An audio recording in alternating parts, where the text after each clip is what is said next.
만난 사람들이 하는 얘기에 의하면 그 짧은 몇 초 동안에 전 생애가 눈앞으로 파노라마식으로 쫙 지나가더래요. 떨어지면서 내가 떨어지면 안 되는 걸 하는 걸 갖다가 안다는 거죠. 그래서 그 얘기를 해줬어요. 자살하는 사람들은 죽을 때 내가 제정신이 아니었구나라는 걸 갖다가 안다고. 그러면 이렇게 하나님께서 그런 사람을 갖다 내치겠냐고, 받아주지, 불쌍하니까 그렇게 얘기했더니 갑자기 펑펑 울더니 동생이 자살했다고. 그것도 일주일 전에 죽었다니까. 그래서 왜 자살했냐 그랬더니 동생이 이제 결혼을 했는데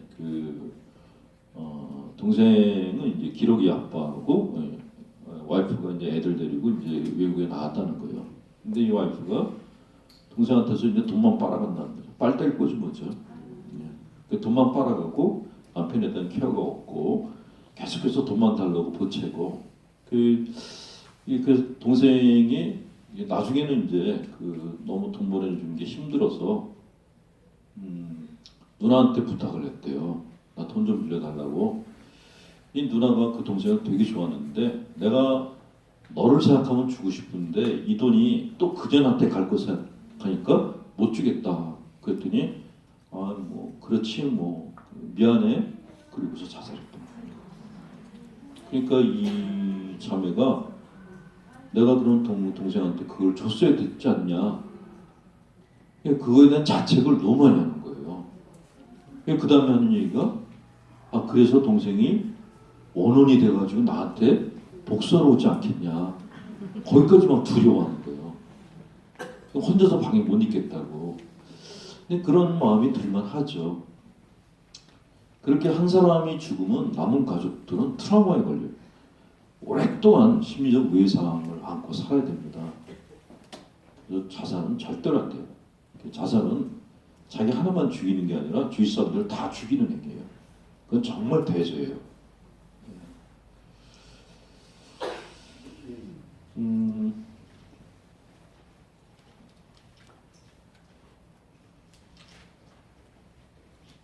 자, 시리기 같은 인생 두 번째 얘기.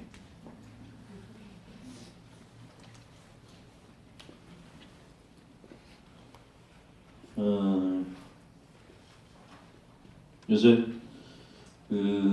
도널드 트럼프가 아주 뜨고 있죠. 진짜 쓰레기 같은 놈이에요. 정말 어디서 그런 놈이 나왔는지. 근데 그 아버지도 비슷하더라고요. 그 아버지, 그 아들이다 생각이 드는데 트럼프의 그 이야기가 신문 기사에 잠깐 난 게 있어요.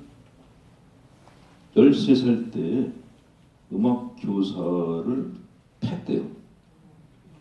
그 음악 교사가 음악에 대해서 쥐뿔도 몰라서 좀 패줬다 그랬다는 거죠. 근데 아버지가 잘했다 그랬대요. 거의 그 부전자전인 거죠.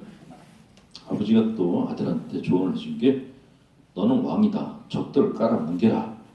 그 얘기를 했답니다. 그러니까 트럼프는 자기보다 누가 잘한다는 걸 인정을 못하는 성격 장애자였다라고 얘기를 합니다. 그 FBI 출신의 네버로라는 사람이 위험한 성격에 대해서 설명을 한 게 있는데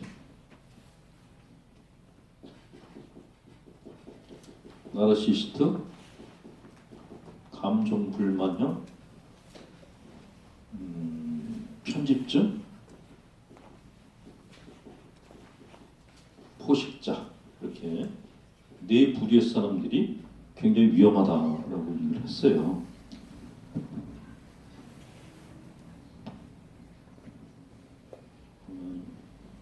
자, 나르시스트 유형은 어떤 사람입니까? 자기 중심적이다. 자기를 높이고 남을 낮추려고 한다. 공감 능력이 떨어지고 다른 사람들 잘 속인다. 감정 불안형은 지나치게 예민하고 많은 것을 요구한다. 다른 사람을 조종하려고 하고 극단적 사고방식의 소유자다. 세 번째 편집증형은 자기 믿음만 믿는다. 근거 없이 의심한다. 남을 증오하고 폭력으로 해결하려고 한다. 네 번째, 포식자형은 공감도 뉘우침도 없다. 양심도 없다. 차지차게 냉정하다. 남을 통제하려 한다. 그렇습니다. 이런 네 가지 성격이 위험하다 그러는데 도널드 트럼프는 이 네 가지 세트를 다 가지고 있어요. 그러니까 정말 현대판 괴물이 나타나는 거예요. 다행히 미국에서 대선에서 이렇게 승산을 그렇게 지금 뭐 이렇게 부문이 일어나고 있지만은 대통령이 될 가능성은 그렇게 크지 않다고 해서 다행이라고 생각되는데 이 사람이 대통령이 되면은 큰일 나는 거죠. 근데 이렇게 도널드 트럼프 같은 사람이 왜 생겼는가? 이게 배경이 좀 있어요. 요새 저희들이 그 IS가 프랑스 파리에서 테러를 저지른 것 때문에 굉장히 민감해 있죠. 그래서 우리나라 대통령께서도 테러 방지법을 만들어야 된다. 그러면서 야당에서 왜 테러 방지법 만드는데 협조를 안 하냐? 그러면 국회를 야단치고 야당을 야단치고 그러시는데 그 심정이 이해가 되죠. 근데 IS 애들의 심리전에 넘어간 거죠. 이 IS 애들이 광신도이면 틀림이 없는데 그렇게 무지막지한 애들이 아니에요. 굉장히 영악한 애들입니다. 이렇게 전쟁 구도를 갖다가 만들어가고 있다라는 생각이 드는데 그 사람들 때문에 이 도널드 트럼프 같은 이런 괴물이 신종 괴물이 나왔다는 생각이 드는 거예요. 그러니까 IS는 무슬림인데 진짜 무슬림과는 다른 좀 광신도들이죠.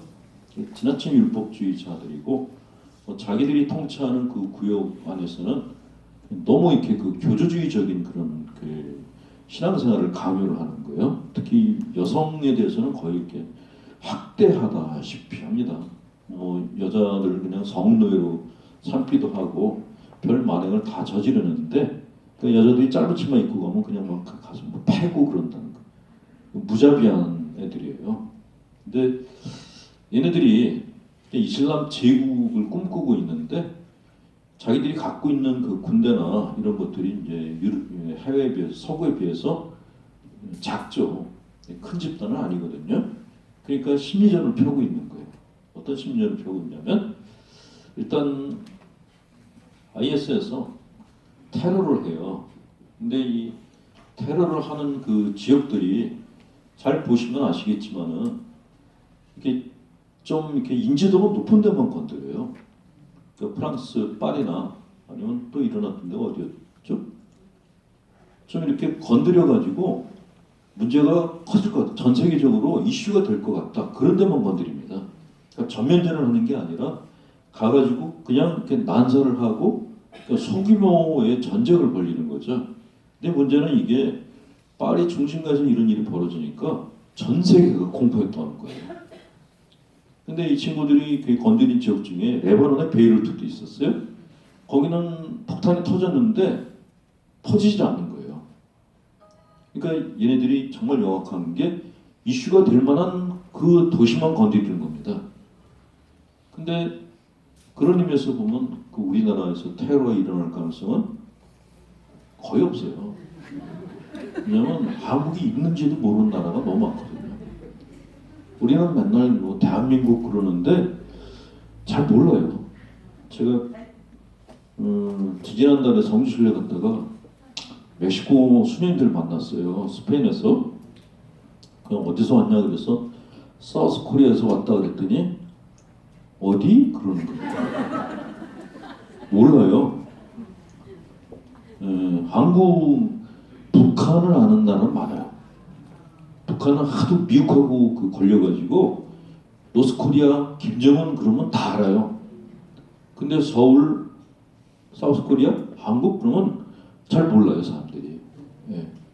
그러니까 해외 가면은 이렇게 외국 그 성직자들이 저를 보면은 꼭 너 뭐 일본 사람이냐? 아니면 중국 사람이냐? 이렇게 묻지 한국 사람이냐 묻는 사람이 거의 없어요. 그러니까 한국은 정말 이름이 알려지지 않은 미미한 나라입니다. 이런 나라에서 IS 애들이 서울에다가 폭탄 터뜨려봐야 이게 언론에 나올 수가 없는 거예요. 그러니까 안 하죠. 예. 근데 대통령께서 이게 굉장히 민감하셔가지고 테러 방지법을 만들어야 된다 그러는데 안 만들어도 돼요. 걔들이 정말 이렇게 타겟을 삼는다면 도쿄를 건드릴 거예요. 도쿄는 가능성이 있어요. 예. 근데 어쨌건 얘네들이 테러를 해가지고 얻는 게 뭐가 있냐? 일단은 무슬림들에 대한 서구 사람들이 무슬림들에 대해서 거부감을 가지게 합니다. 실제로 IS에서 테러를 했더니 서구 각지에서 무슬림 사람들을 갖다가 공격하는 사례가 나타나고 있거든요. 그걸 노리는 거죠. 반무슬림 정서를 갖다 만들어 가려는 거예요. 근데 왜 같은 무슬림을 갖다 그런 식으로 이렇게 대우를 하게 하는가? 이게 얘들이 갖고 있는 고대 전술이 있더라고요. 예. 이렇게 무슬림들을 갖다가 거부반응을 당하게 하면은 무슬림들은 심정적으로 자기네들과 같은 종교를 가진 사람 쪽으로 갈 수밖에 없어요. 어디로든 가야 되잖아요. 그러니까 IS가 지금 원하는 거는 서구 사회가 광적이 되길 원하고 있어요. 그러니까 도널드 트럼프가 나왔잖아요. 이 도널드 트럼프 같은 사람들이 많이 나오기를 기대를 하고 있어요. 이런 사람들이 나오면은 반무슬림주의가 퍼집니다. 그럼 당연히 무슬림들은 서구 사회하고 대극 상태가 될 수가 없죠. 그런 구도로 몰아가고 있는 것 같아요. 그러니까 이쪽도 광신도인데 이쪽의 광신도들도 키우려고 하고 있구나 그런 생각이 들었어요. 아 이게 진짜 위험하다 들었는데 실제로 지금 시리아 난민 때문에 굉장히 유럽이 골치를 앓고 있잖아요. 뭐 독일에서 받아주고 뭐 많은 나라에서 받아주고 있다 그러는데 너무 많은 난민들이 들어오니까 이제는 사람들이 피곤해하는 거예요. 이해가 갈 만하죠. 우리도 만약에 독일에서 탈북자들이 계속 내려온다 그러면 언제까지 받아줄 수 있을까요? 그러니까 한계가 있단 말이죠. 근데 한계치를 넘어선 거예요. 그랬더니 이제 그 유럽 쪽에서 이 난민들을 갖다 거부하자, 받지 말자는 여론이 올라오고 있다고 합니다. 근데 얼마 전에 독일에서 실험을 했대요. 히틀러 대역을 하는 그런 배우가 다니면서 히틀러 역할을 했답니다. 그리고 계속 말을 던졌대요. 히틀러식으로. 근데 사람들이 거부하는 안 보이더래요. 히틀러의 모습이 나타나서 히틀러 2의 말을 했는데 거부하는 안 보여가지고 그 방송을 제작했던 쪽에서 깜짝 놀랐다고. 이렇게 사람들 사이에서 난민들에 대해서 반감을 가지고 있는 줄 몰랐다. 특히 젊은 사람들이 더 심하다는 거죠. 근데 그런 반감들이 만들어내는 게 도널드 트럼프인데 이 도널드 트럼프가 성격이 비슷한 게 누구냐면 히틀러예요. 예. 히틀러에 대해서는 이미 죽은 사람이지만 우리가 이 사람에 대해서 심리에 대해서 정말 공부를 해야 되는 이유가 있어요. 왜냐하면 히틀러는 언제든지 다시 생길 수 있는 거죠. 그 히틀러가 얼마나 무서운 사람이었는가.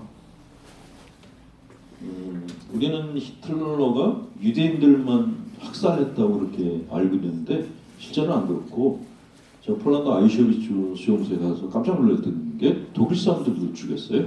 장애자들. 예. 어떻게 죽였는가. 그때 히틀러가 독일 사람들한테 교육시킨 게 뭐냐면 여러분들이 낸 그 세금이 장애인들한테 간다. 이만한 돈이 장애인들한테 가서 되겠는가? 국민들을 갖다가 세뇌를 시킨 거예요. 그러니까 히틀러가 장애인들을 갖다 몰아다가 유대인들하고 똑같이 죽였어요. 가스로. 근데 독일 국민들이